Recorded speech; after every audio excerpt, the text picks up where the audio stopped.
Prime Minister Mario Monti faces a dilemma as he ends his 13 months at the helm of a technocrat government in Italy, where he was drafted in to execute basically a fiscal austerity program to restore sustainability and confidence in Italy's public finances.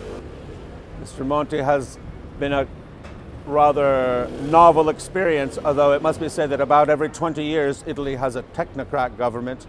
There were some in the early 1990s that also did blood and tears reforms and were very sort of fiscally serious. He's also very concerned that his departure will remove his voice from the European policy debate, which is why he rarely criticizes his main rival, Pierluigi Bersani of the Democratic Party, but he's concerned that that person will not have the same clout and prestige as he does on the European stage. One Nordic bank analyst recently said he's actually the puppet master of the European Union, with all the other leaders sort of following behind his lead on a lot of policy matters.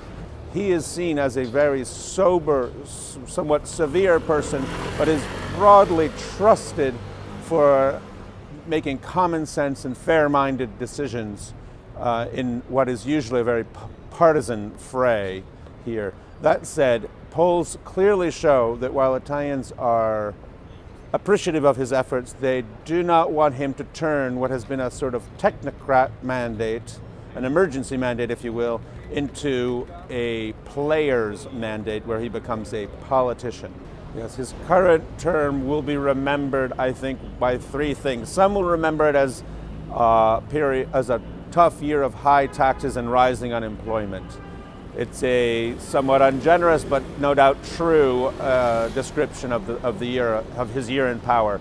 Others will remember it as the year when Italy took the bitter minutes necessary to keep the euro alive and to remain in it, so that ultimately its participation in the euro will be solid and beneficial in the future. There is a third element that I think will be also widely remembered, which is that Mr. Monti came and replaced Silvio Berlusconi, and inevitably there was a period where Mr. Berlusconi, who's been on the political scene in Italy for 20 years, had to leave, but nobody knew how to make that happen. Mr. Berlusconi shows no signs of voluntary exit as he plans to run in the elections, and Mr. Monti will likely be remembered as the person who ushered him off the stage.